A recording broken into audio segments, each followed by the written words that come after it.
Makadini sangano ramwari tinoda kutenda Mwari nemukana wavatipa kuti tendera kutiko tidzidze kubva mukati meshoko ravo apo tiri kuindira mberi nesirisi redu remubhuku razvakazarugwa apo takabata zvakazarugwa chapter 7. Mu 12 previous presentations takatarira verse 1 kuinda pa verse ya 3 tikatsanangura the sealing process kubva mubhuku razvakazarugwa. Saka now nhasi toda kutiko tinde pa verse ya 4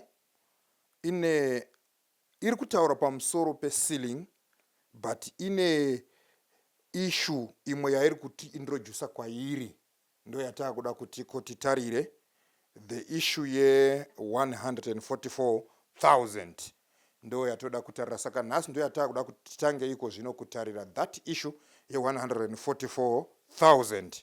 Saka nhasi toda kutiko titarire chidzidzo chine musoro unotiko an overview of the 144,000. Kana tichitiko overview tiri kuti iko it is a general summary of the subject in consideration. Saka toda kutiko titarire a general summary ye 144,000, then Mwari vachitibetsera tozopinda in detail kutsanangura vanhu ivava kuti ndevanhu vapi. But nhasi toda kutiko tingobata mapoints atinogona kubata atinoudzwa nebhaibheri pamusoro peboka iri re144,000. Revelation chapter 7 verse ya 4 ndiyo vhese yedu yekutanga, ndiyo vhese yatichange tichidzidza tichisumukira tichibva pairi. Ngativerengei. Verse 4. Ndikanzwa kuwanda kwavakaiswa chisimbiso vane zviuru zvine zana namakumi mana nezvina vakaiswa chisimbiso vachibva kumarudzi ose avanhu vaIsraeri. And I heard the number of those who were sealed, 144,000 of all the tribes of the children of Judah were sealed. Ndo zvatoda kuti iko titarire 144,000. Ngati namatei baba vedu vari kudenga, muzita ramuponesi wedu Jesu tokutendai, mbiri rukudzo kuzita renyu nokuti zvakafanira. Aita nomukana wekukunamatai touya pamberi penyu tichikumikidzawo service iyi mukati meruoko gwenyu. Tokumbira kuti mutaure nesu zvakafanira kuponeswa kwedu. Tatenda matinzwa muzita raJesu tanamata nokusingaperi. Amen. Saka zvikanzi iko na Johani kubva pavhesi ya 1 kuenda kuvhesi ya 3 ndo pakanga achitsanangura kuti iko ndakaona mumwe mutumwa achiburuka aine chisimbiso chaMwari mupenyu. Zvikaenda kubva washedzera neinzi guru kuvatumwa vana vakanga vakabata mhepo ina dzenyika. Ndobva ati kwavari, chimbomirai kutadzira nyika kana gungwa kana miti yose kusvikira taisa chisimbiso pahuma dzavaranda vaMwari. Now verse 4 ndobva yati iko ndakabva ndazonzwa namba yevanhu vacho vakaiswa chisimbiso zvikai vakanga vari 144,000. Saka toda kuti nhasi tise an overview yesubject iyi. Kana kuine subject yanetsa ma-commentators eBhayibheri, it is this subject of the 144,000. Vanhu vane pfungwa dzakasiyana pamusoro peboka iri kuti ndivanani, uyezve kuti namba yacho yakambomira sei.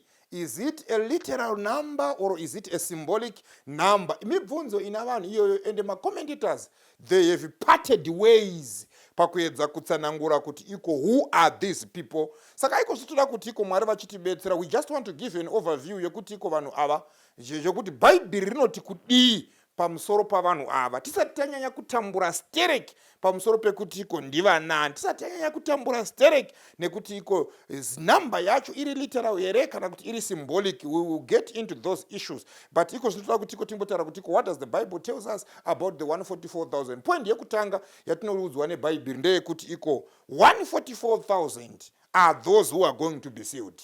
ndo point yekutanga yatinotoudzwa zvikanzi panapa naJohn ndakawa nhamba yevakaiswa chisimbiso zvikanzi iko vakanga vari chinyi vakanga vari 144,000 saka 144,000 point yekutanga yatinodzidza ndeyekuti iko those who will be sealed are the 144,000 ndo chinhu chekutanga chatofanirwa kuziva pamusoro pavo kuti iko vachaiswa chisimbiso i144,000 ndo point yekutanga. Point yechipiri yatoda kuti iko yatinopiwa nebhaibheri ndeyekuti iko 144,000 they will be protected during the time of trouble. Handiti zvakazarugwa John wati ndakawa nhamba yevanhu vakaiswa chisimbiso vakanga vari 144,000 makateerera. Then hande itinouya kuna Ezekiel unoti kudini pamusoro pesemu vanhu ivava. Ezekiel chapter 9 verse ya 2 nevhesi kusvika kuvhesi ya 4 unoti kudini Ezekiel chapter 9 verse ya 2 kuinda kuvhesi ya 4. Zvinotarira varume vatanhatu vakabva nenzira yesuo rokumusoro riri kurutivi rwokumusoro. Yes. Mumwe nomumwe ane humbwa yake muruoko rwake. Nomumwe murume pakati pavo akafuka mucheka ano runyanga ingi rwomunyori parutivi rwake pachiuno chake. Vakapinda ndokubva vandomira yendariro. Vhesi ya 3 kubwinya kwaMwari pakerubi kwakanga kuri ukasvika kuchikumbaridzo chetemberi. Akadana murume wakanga wakafuka mucheka gweingi muruoko kwake. Yes, uno chake.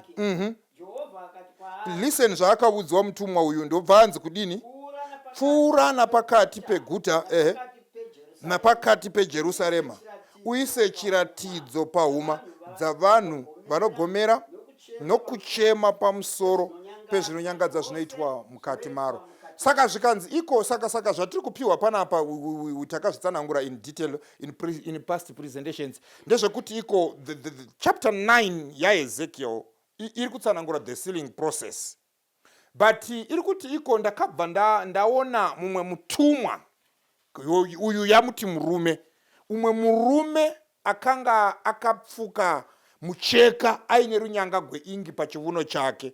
Zvikaindokubva ndanzwa imwe inzwi richimurayira richiti kwaari pfuvura napakati peguta uise chiratidzo pahuma dzavanhu vanogomera nokuchema pamusoro pezvinonyangadza zviri kuitwa mukati meJerusarema.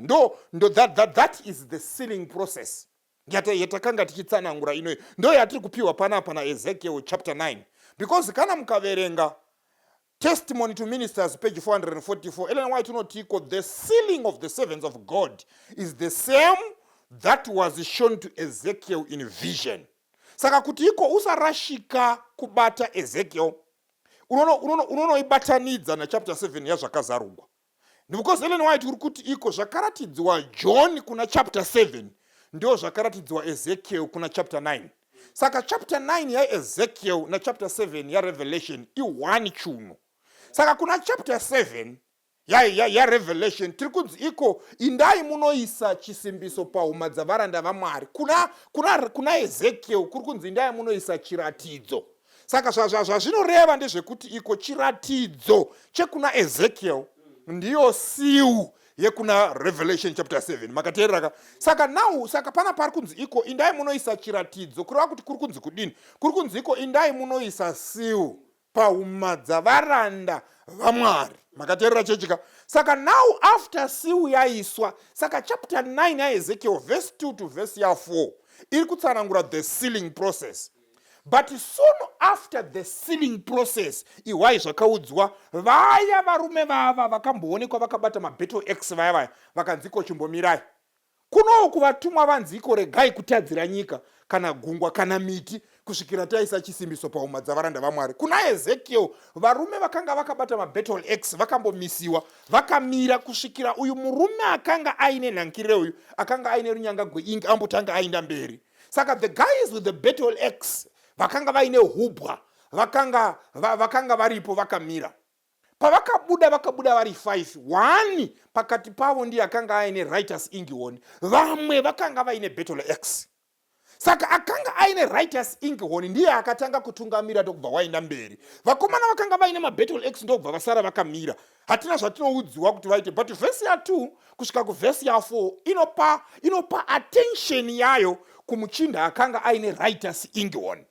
Muchinda akanga aine writers ingihoni ndokubva apinda ndokubva waisa mark kana kuti iko chisimbiso pahuma dzavanhu vaMwari. Vanzi saini yavo yekuti vanhu vaMwari ndeyekuti vanogomera nekuchema nekuda kwezvivi zvinoitika mukati meguta. Now apedza murume akanga aine writers ingihoni. Chii chakabva chatevera vhesi ya5 kuinda kuvhesi ya6. Now listen. Asi kuna vamwe vaya 4 vaya wakati ini ndichinzwa pfuurai nomuguta muchitevera muvuraye ziso renyu ngarege kupembedza muye musava netsitsi. Vurayai chose vatana namajaya namhandara navana navakadzi, asi regai kuswedera kune mumwe nomumwe une chiratidzo. Mutange panzvimbo yangu tsvene. Muri kuwa panapa zvikanzi iko uye apedza wewriters ingihoni wakabva kwanzi iko vakomana imimi vane battle x vane ubwa imimi chipindai imimi destroy utterly. Ziso renyu ngarirege kupembedza. Saka after the angel with a writers ingihoni aisa chisimbiso kana kuti mark pahuma dzavaranda vaMwari, chinhu chakatevera kwakatevera great killings. Zvikanzi iko ngapasave nefavor. But listen, vhesi ya6 inotiudza the only exception. Vanhu vakanzi iko but pamuri kuvuraya musaswedera kumunhu mumwe nemumwe ane chiratidzo. Saka kuti kana tikaenda kuti language yazvakazarugwa iri kuti iko musaswedera kumunhu mumwe nomumwe ane siwo. Makateerera chechi. Saka what has protected these people, sezvatakadzidza in our past presentation, it is the seal of God that has protected them. And the reason imwe yacho yakaita kuti vaisiwe chisimbiso ndeyekuti iko so that they can be protected. Because just after the sealing there will be great killings.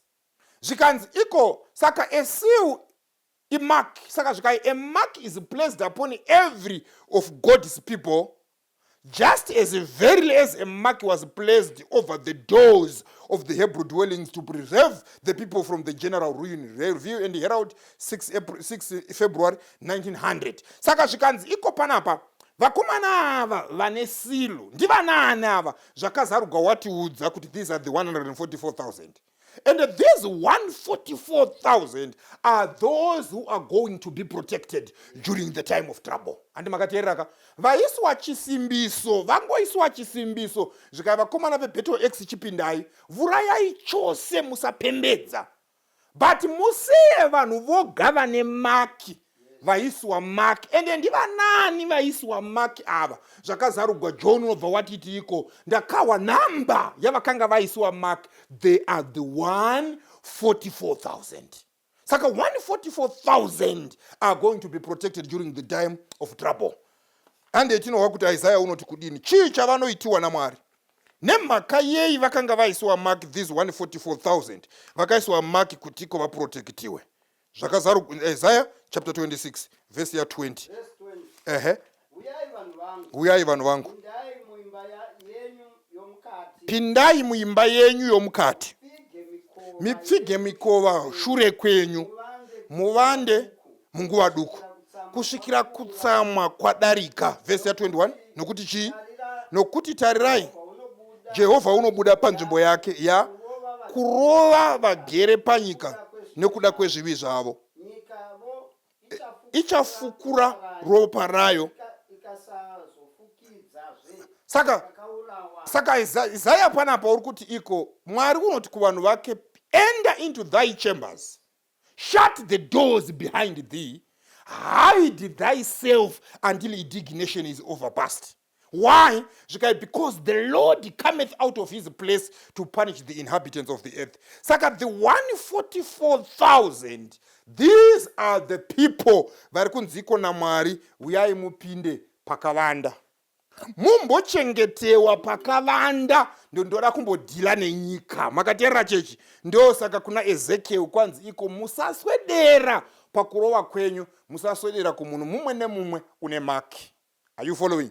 Ndo zvimwe zvatinoudzwa. Saka number 2, the 144,000 will be protected during the time of trouble. Number 3, the 144,000 we will live without an intercessor when Jesus ceases his heavenly ministry. Saka 144,000 chimwe chatinoudzwa neBhaibheri pamusoro pavo ndechekuti iko vachararama vasina mumiririri. Jesu paanobuda muimba tsvene tsvene. Handei Ezekiel chapter 9 verse 11. Zvinotarira murume wakanga akafuka mucheka, wakanga aine runyanga gweingi pachivuno chake, wakadzoka neshoko akati kudini, ndaita sezvamakandirayira. Zvikanzi iko mutumwa uya akanga aine runyanga gweingi anoonekwa pavhesi ya11 manje achidzokera neripoti kune akanga amutuma. And the Bible panapa riri kuti iko who is reporting? The answer is the angel with a writer's ingion. Ndiye ari kuripota panapa. Verse 11, it is the sealing report. Makateerera chechi? Ari kuti iko what is the report that is the angel that the angel is giving? Ari kuti iko ndaita sezvamakandituma. Makateerera chechi? Chaakanga atuma. Saka chaari kuya achiripota pavhesi ya11 kuti ndaita sezvamakandituma. Wakanga watumwa kuti chii? Vhesi ya2 kuenda kuvhesi ya4. Ngatidzokerei kuya. Zvinotarira varume vatanhatu vakabva nenzira yesuo rokumusoro iri kurutivi rokumusoro, mumwe nomumwe ane humbwa yake muruoko kwake, nomumwe murume akanga akafuka mucheka ane runyanga gweingi ya vakapinda vakanomira parutivi gwearitari. Yes, vhesi ya3. Vhesi ya3, kubwinya kwaJehovha kwakanga kuri kuchibva pakerubi kwakanga kuri kukasvika kumbaridzo cheimba. Akadana murume wakanga akafuka mucheka wakanga uine runyanga gweingi. Chii chaakanga atumwa? Iwai zvaakatumwa. Peguta uite sei? Uite sei? Uise chiratidzo pauma dzavanhu gomera nekuchema. Saka mutumwa chaakanga atumwa kuti aise chiratidzo pauma dzavanhu vanogomera nekuchema. Makateerera chechi? Now vhesi ya11 akuinda kunopa ripoti. Uri kuti iko ndaita zvamakandidini, ndaita sezvamakandituma. Saka chii chaakanga atumwa chaari kuripota pavhesi ya11? Wakanga watumwa kunoisa maki pauma dzavanhu vanogomera nekuchema nezviri kuitika mukati meJerusarema. Handizvo kaizvi? Now that mark waisa saka apa report. Saka report yakaapa uri kuti iko the sealing is done. Ndapedza basa ramakandidini, ramakandituma. What happens immediately after the report? Early writings page 279. No, vertical. An angel returned from the earth and reported to Jesus that his work was done and the saints were numbered and sealed. Then I saw Jesus throw down the censer. Zvika iko mutumwa akabva adzoka kudenga ndokubva apa ripoti kuna Kristu akati iko basa ramakandituma ndadini, ndapedza. Zvikanzi iko nokuti vanhu venyu vaverengwa uye vanhu venyu vasiliwa. Zvikanzi ipapo Jesu akabva wakanda senza pasi. Chii chinonzi kukanda senza pasi? Great Controversy page 613 inotipindura inoti iko then Christ ceases his ministry in the sanctuary above. Saka kunzi iko kukanda senza pasi. Saka mutumwa paanopa ripoti, teererai, yokuti iko ndaita basa ramakandituma ndapedza. Ari kuti kudii? Chii chinotevera mushure mekuripota kwake? What follows after ndechekuti iko Christ ceases his ministry in the heaven sanctuary. Saka Daniel unobva wati pamanje nyaya yacho zvizere chapter 12 verse ya 1. Chii chinoitika soon after Jesu paanobuda munzvimbo tsvene tsvene? Verse 1. Nenguva iyo Mikaeri uchasimuka. Iye muchinda mukuru unorindira vana vavanhu vako. Ipapo nguva yenjodzi Yes. ichavapo isina kumbovapo yakadaro kubva pakumuka kwamarudzi avanhu kusvikira kunguva iyo. Nenguva iyo vanhu vako vacharwirwa vanogwa mubhuku. Saka zvikanzi iko, and at that time Michael shall stand up. What is to stand up? Ndo zviri kunzi iko, to seize his heavenly what? Ministry. Because paakaenda bhuku raHebrews rinotiudza kuti wakanosvika akagara. Saka kana kuchinzi iko Michael uchasimuka, zvazvinoreva ndezvekuti iko he will seize his ministry in the heavenly sanctuary. Kana kuseizing of his ministry in the heavenly sanctuary zvinorevei? It means the close of probation. But teererai point, haangoti achisimuka obva atouya panyika. Panoita kainterlude kenguva inonzi iko time of trouble. Vanoitsanangura vanoiti iko Jacob's time of trouble, according to Jeremiah chapter 30 verse 5 kuenda kuverse ya 7. Zvikanzi iko saka paanobuda muimba tsvene haangobudi akatouya panyika. Zvika iko paanobuda nguva yenjodzi ichavapo, isina kumbobvera yakavapo kubva pakuvambwa kwenyika. But listen, zvikai, your people shall be delivered. Who are going to be delivered? Ezekiel watiudza kudhara kuti it is the 144,000. 144,000 ndo vachagwigwa panguva yenjodzi ichavapo Mika iri paanosimuka. At the same time, pavari kunge tichipinda munguva yokutambudzika iyi, Bhaibheri riri kuti iko vanenge vasisina mumiriri musenjuari yokudenga. Basa ravo rapedza nemhaka yei? Nokuti paanobuda muimba tsvene une imwe declaration yaanodeclare, zvakazarurwa chapter 22 verse ya 11. Unodeclare kuti kudine achibuda? Usina kururama ngaarambe uchiti asina kururama. Une tsvina ngaarambe achisvibiswa.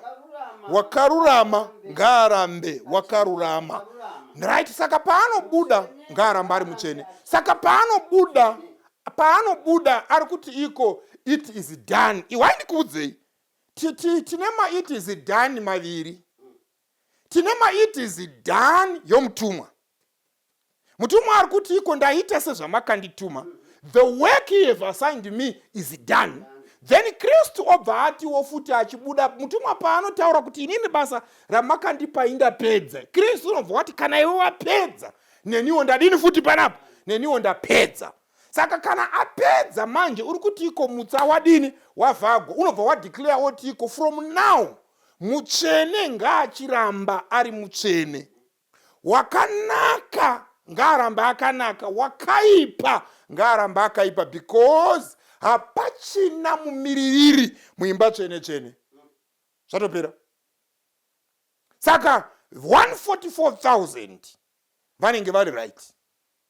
Nokuti mutumwa paavaisa chisimbiso, takadzidza last time kuti iko hachiisiwi pamunhu ane a defect of character.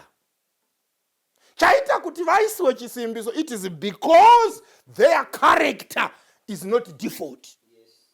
God has found nothing chakaipa pamberi pavo. Ndo saka wavaisa chisimbiso. Saka let's hear of their character. Revelation chapter 14 verse 1. What is the character of the 144,000? Zvino ndakatarira ndikaona gwayana rimire pagomo reZioni. Rina vamwe vezviuru zvine 140 nevana. Vane zita raro, zita rababa varo rakanyorwa pahuma dzavo. Ipapo ndakanzwa chirega zvako zvikanzi iko ndakaona 144,000 vakamira pagomo reZioni vaine gwayana, but pahuma dzavo pakanga pakanyogwa zita rababa vegwayana nezita regwayana. Makateerera chechi? Saka the father and the lamb's name ndo zvakanga zvakanyogwa pahuma dzavo. In Hebrew language zita rinoreva character. Saka they had the character of God and the character of the lamb. That's why they were with the lamb. You cannot be with the lamb if you are not like the lamb. Saka pane point chimwe chatoda kuteverapo chivara chokuti iko they were with him. Makateerera chechi. Zvikanzi iko then I looked and behold a lamb standing on Mount Zion and with him with him the 144,000. Saka those who are with him, what is their characteristics? Chapter 17 years akazarugwa verse 14. Verse 14. Ava vachagwa negwayana, gwayana richavakunda. Iro ndishe wamadzishe namambo wamadzimambo. Iwai na ivo vanaro, and those who are with him, follow. Those who are with him, ndivanhu vakadanwa vatsvene vakatendeka. Saka those with him are chosen, faithful and called. So this is the character, these are the characteristics of the 144,000. Called, number one, chosen and faithful. Ndovanzi, and with him the 144,000. Then chapter 17 verse 14, those who are with him are called, chosen and faithful. Those are bad. So ngatitarei zvakazarugwa chapter 14, ngatitarei character yavo iyo yacho yoyoyo. Saka tabata kuti they are called, number 1, number 2 they are chosen, number 3 they are faithful. Not only that, chapter 14 verse 4 kuita ku verse 5. Verse 4. Number 1, they are not defiled with the women.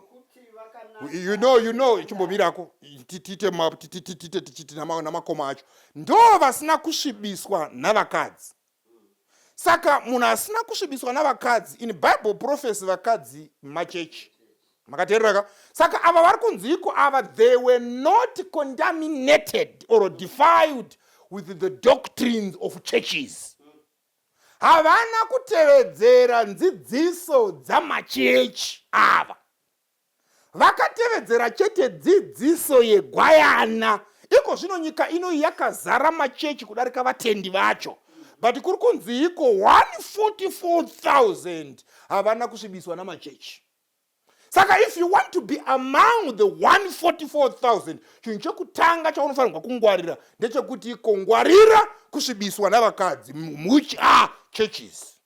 Ava havana kusvibiswa navakadzi, havana kusvibiswa namachechi. Chimwe chi, they are virgins. Havana imwe dzidziso yavanoziva.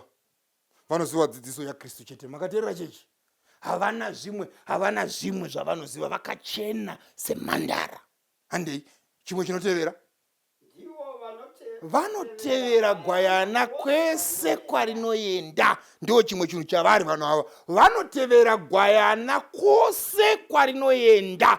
In previous presentations takatsanangura kuti zvinorevei kutevera gwayana kwose kwarinoenda. Zvikahikwa havagoni kuzotevera gwayana kwose kwarinoenda kana tava kudenga vasina kufamba naro panyika panapa, vasina kuritevera pese parinoenda panyika panapa. So they have to follow the lamb on earth in order to follow the lamb whosoever the lamb goes, even in heaven. Chinotevera, they are what? Zikinugwa. Vakadzikinugwa from among men. They were redeemed from among men. Zvinoreva izvi, zvinoreva kuti iko panouya Jesu, vamwe vanhu vaanowana vari vapenyu vaachadzikinura, who are going to be translated as the 144,000. They are redeemed from among men. And chichinotevera, they are first fruits to God and to the Lamb. Nekugwayana takazitsanangura, they are first fruits. Tikatsanangura kuti hazvirevi kuti ndivo vekutanga, but toreva kuti iko quality. They are best in quality. Right? Handei chimwe chichi chisina kuitika. Mumuromo mavo hamuna kubuda nhema. Havana chavanopomegwa. Makateerera chechi. Muromo mavo hamuna kubuda chinyi, hamuna kubuda nhema, hapana chavanopomegwa. mumuromo mavo hamuna kubuda nhema. Unoziva kuti kuti ndogara ntaura navanhu, unoziva kuti vanhu vanowanzonetsana nezvinhu zvisina basa zvekuti iko is it symbolic or is it literal. Of course that we will delve into all those issues kuti iko titsanangura kuti bhaibheri rinoti kudini. But what really matters, church, listen to this, haizi issue yekuda kuziva kuti iko is it symbolic or is it literal. Issue yekugadzira character yako kuti ive izvi zvinorehwa izvi. Because whether it be literal or whether it be symbolic, tisati ambonetsana nema-theological discussions, ndechekuti iko make sure kuti iko you are what the 144,000 are. Kana vakaita literal unongopinda because kwanzi vanhu vacho character yakamira yakadaiwo so waiudziwa. Saka kazhinji tinonetsana nezvinhu zvisizvo just to amuse the mind. But character taudziwa. Not defied with the woman. They are virgins. They follow the lamb. They are redeemed from among men. They are first fruits to God and to the lamb. In their mouth, no deceit was found. Then chokupedzisira chichakaitika chimwe zvikane makayei nokuti havana chavanopomegwa. Nokuti havana chavanopomegwa pamberi paMwari. Saka Christ seizing his ministry. He is seizing his ministry because the 144,000 are like this. Makateera chichi. Chiri kuita kuti iko Kristu akandesenza pasi imhaka yekuti iko vakadai. And they are going to remain like this even without an intercessor. Zvikai iko na Ellen White, their character will remain pure and spotless for eternity. Testimonies, volume 5, page 216. Their character will remain pure and spotless for eternity. So, saka ndo zvavari izvi. Saka Jesu achabuda muimba tsvene tsvene. Chechi yopinda munguva yokutambudzika yaJakobho isina mumiririri. But that will not affect them because their character will be pure and spotless for eternity. They are going to survive without an intercessor. Number 4, the 144,000 have gotten victory over the lamb, over the beast, and over his image, and over his mark, and over the number of his name. Ava vakakunda zita rechikara. Vakakunda even chikara chacho. Vakakunda mufananidzo wechikara nechiverengo chezita racho. Revelation chapter 15 verse 2. Verse 2. Ndakaona chakaita segungwa rinovonekera, rakavhenganiswa nomoto. Naivo vakauya vakakunda chikara nomufananidzo wacho nechiverengo chezita racho. Vamire pamusoro rinovonekera rudimbwa. Zvikaiko ndakavaona vakakunda. Ndivanani vari kuonekwa panapa? Vari pagungwa rinovonekera. Vakakunda chikara navakakunda mufananidzo chechikara. Vakakunda chifananidzo chine chiratidzo nechiverengo chezita rechikara. Vakamira pa-sea of glass vaine rudimbwa. It is the 144,000. Why? Because patinonovaona tichiva introduce kechipiri. In fact, tinova introduce kekutanga. Muna chapter 7 tinoudzwa kuiswa kwavo chisimbiso. Handiti ndizvo? Chapter 14:9 now we are introduced to them in a bigger picture. But my events atinenge tabva maari ndeapi patinovaona mu chapter 14. What has preceded their appearance in chapter 14? Chapter 13 verse 15 kuita una 17. Chikara simba ya kuti wechikara utaure chirayire kuti vose vasinganamati mufananidzo wechikara vavurawe. Chinomanikidza vose vakuru navaduku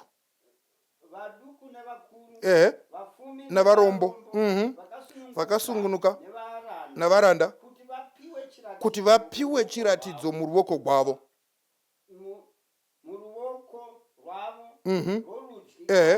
Pauma yavo. Kuti munhu arege kuvapo unogona kutenga nokutengesa, asi iye une chiratidzo iro zita rechikara kana chiverengo chezita racho. Now you see, so saka the mark of the beast must be set up first as the final test. Then the 144,000 will be sealed. Saka vanhu vaMwari havasi kuzoiswa seal vasina kukunda chiratidzo chechikara. Makateerera chechi? Because the final test ichatestiwa vanhu vaMwari nayo, it is Sunday worship. That's why uchiona kuti iko madebate ariko iko zvino aya ana chiwengana namarufu aya mutaimirai nguva. Why atanga kumuka iko zvino? It is because tave dhuze nekumusha, because the great final test ichaitika ndiyo yekuti iko vanhu vaMwari vanofanirwa kukunda Sunday worship.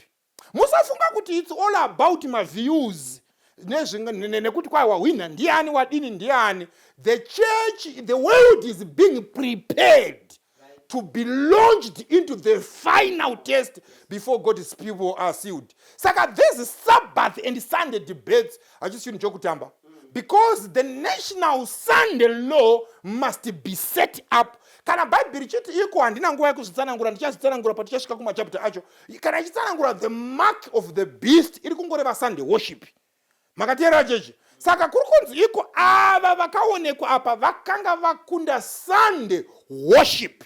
Nokuti vanhu vachafosewa kuti hautengi hautengesi kusvikira wagamuchira mufananidzo wechikara. But Mwari ngaavongwe 144,000 vachakunda. Ende vachingopedza kukunda, Mwari unobva vava authenticata sezvatakadzidza kumasure kuti ava vanhu vangu ava. Unozviratidza sei? Nekuvaisa chisimbiso. Saka 144,000 they are going to overcome the beast, and his image, beast is Roman Catholic, then his image is Sunday worship. Zika ikona Ellen White, this is the final test that the people of God must have before they are sealed. Letter 11, 1890. Saka the 144,000 ndivo vachakunda chiratidzo chechikara. Ndio vachakunda chikara. Nokuti vachakunda chikara, Mwari uchabva wavaisa chisimbiso. Saka these Sabbath debates hadzisi dzokutamba. Because ndo pakazembera ipapo kukunda Sunday worship, ndo pakazembera kuiswa kwako chisimbiso kana kusaisiwa. Nokuti hakuna munhu uchaiswa chisimbiso chaMwari mupenyu asina kukunda Sunday worship. Saka now that Sunday worship has been overcome, people have gotten victory over the beast and its mark, then God will seal his people. And who are going to be sealed? The 144,000. The 144,000. Then, point imwe, the number 144,000 is symbolic, not literal. But the number 144,000 is symbolic, not literal. Reasons how we come about with the number. Reason number one. How snippets. How we come out with the number. You know, you want to say it is 12 times 12,000. Tichaodzidza kuti iko 12 is a kingdom number. Number one. Number two, the way it is written in the original language. Number iyo yekuti 144,000. It is written in a peculiar manner. 144 yakanyogwa in figures. Then 1,000 yakanyogwa in words. Saka number yakanyogwa sei yakanzi 144 in figures, then kubva kwanzi 1,000. Saka chichiri kuitika panapa.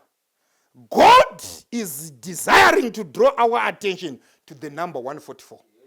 Ndo pada kutiko tiziwe kutiko 144 tinoisvika sei? Tinoisvika na 12 times 12, and 12 times 12. 12 wacho iye is a kingdom number. Saka ine zva inoreva iyo 12 iyo Mwari ndo zvaada kupa attention kwairi, ndo saka 144 wainyora namafiga, 1000 akainyora namavara. Number 3, the tribes of Israel sealed. Pavari kusiliwa 2 original tribes, rudzi gwaEphraim nerudzi gwaDhani hagupo. Saka it cannot be literal Israel. Because it can't be literal Israel, then tisina kupinza Ephraim naDhani. Makateerera chechi. Iwai kuti vanhu vacho vakabva kumarudzi api? Listen kuti Ephraim naDhani havapo. Chapter 7, verse 5 kuenda kuna 8. Verse 5. Kurudzi rwaJudha vakaiswa chisimbiso vane zviuru. Kurudzi rwaJudha chiri ivega, right? Kurudzi rwaJudha tawa hande kurudzi gwani? Kurudzi rwaRubheni. Tawa Rubheni hande haiwa toda ngobata marudzi tichaiwo idzokera. GwaGadhi hande Gadhi verse ya 6. Gwasha verse ye hande 6b. Naphtali 6c. Kurudzi rwaManase. Right hande verse 7. Kurudzi rwaSimeoni. GwaSimeoni 7b. Kurudzi rwaRevhi. 7c. Kurudzi rwaIsakari. Sakari 8. Kurudzi rwaZebhuroni. 8b. Kurudzi rwaJosefa. 8c. Kurudzi kwaBenjamin. Then kurudzi rwaBenjamini. Saka you see kuti iko Ephraim and Dan havana kumentionewa. But Ephraim and Dan, they make the original tribes of Israel. Saka it can't be literal. Because if it was literal Israel, Ephraim na Dan vangadai varipo. Plus chimwe chunu, the order in which they are given. Havana kupiwa ne order yeukuru kwavo. Bible parino mentiona vanhu, rino mentiona ne order yeukuru kwavo. But apa kuti iko revelation atiudze kuti iko this is not a literal thing. Ari kuzanganisa mazita avo. Ari kutanga na Judah first. Then obva waenda kuna Reuben. But pakuzvagwa kwavo, Reuben ndiye mukuru. Otevegwa na Simeon na Levi, then Judah ouya pa number 4. But panapa Judah ndiye waiswa papi? Waiswa pamusoro. Makateerera chechi. Ende Manase wanopfekegwa panzvimbo pangadai pakaenda Dhani. Saka order yavo vakaorganizwa neorder inobudisa significance, spiritual significance yemazita avo. Makateerera chechi. Saka Dan is replaced by Manase and Ephraim is not mentioned. Saka the order and the meaning of their names proclaim the gospel. We will come back to this and explain it in detail mu second presentation. Zvikanzi iko chimwe chatoda kudzidza, the 144 will be translated without seeing death. Ava ndo vachatogwa naKristu vari vapenyu 144,000 havasi kuzoona rufu. Makateerera chechika. Besides point yekupedzisira on our overview, the 144,000 will have a unique experience, which is their own experience. Yes. Chapter 15 verse 2 na 3. Ndikaona chakaita segungwa Novonekera rakavhenganiswa nomoto, naivo vakauya vakakunda chikara nomufananidzo wacho nechiverengo chezita racho. Vamire pamusoro pegungwa rinoonekera, vanoudimbwa Mwari. Ndobva vaita sei? Vakaimba gwiyo gwaMozisi ndawaMwari nogwiyo gwegwayana. Vakaimba gwiyo gwaMozisi negwiyo gwegwayana vachiti kudini? Ishe Mwari wamasimba ose, mabasa enyu akakura anoshamisa. Mambo wamarudzi, njira dzenyu dzakarurama ndedzazvokwadi. Saka they sang a song of their own experience. And none could join them pakwaya yose yokudenga, because it was a song of their experience. Nokuti ava vachapindana nezvisina kumbopindana navanhu kubva pakusikwa kwenyika. Handiti Daniel wati iko nguva yenjodzi ichavapo isina kumbovapo kubva pakuvambwa kwenyika kusvikira panguva iyo. And 144,000 vari kunoipinda, and chiri peculiar about their situation ndeyekutiko vari kunopinda without an intercessor. Vamwe vanhu vose vanopinda mumaproblems avakapindana nawo, but vakapinda vaine mumiririri kudenga ari Kristu Jesu. But 144,000 vari kupinda vasina mumiririri, but vachipindamo vari kupinda vachibuda vari semapindiro avaita. Vari kupinda vari pure, vobuda vari pure. Nemhaka yei? Because their character has been settled. Nyaya yokuponeswa kwavo, it is a done deal. So that's the overview of the 144,000. Ndo mapoints atoda kutiko tizive pamusoro pe 144,000. Kana tingavadzidza, ndo zvatinodzidza pamusoro pavo, ndo zvatinotevera izvo totanga kubata one by one, tichisimbisa pfungwa iyoyo kutiko tizive kuti iko vanhu vanonzi 144,000 avanhu vakaita sei. Mwari ngavatikomborere, Mwari vatitire zvakanaka. Ngatitsinzinei apo tinonamata. Baba vedu vari kudenga tokutendai. Maita nomukana wokudzidza shoko renyu, overview ye 144,000 vogara netsa vazhinji. Tikumbira kutungamirirwa nemwe nekubata kwenyu nesu. Mutibetserewo, matiwanira nyasha tigone kuva pakati peboka iri. Tatenda matinzwa, komborai sangano renyu riitirevo zvakanaka. Mugokomborera vose vachanzwa online maridzo idzi dzigone kuvabetsera nekuumba kutenda kwavo. Shoko ramazuva ano tatenda matinzwa muzita raJesu, tanamata nokusingaperi. Amen.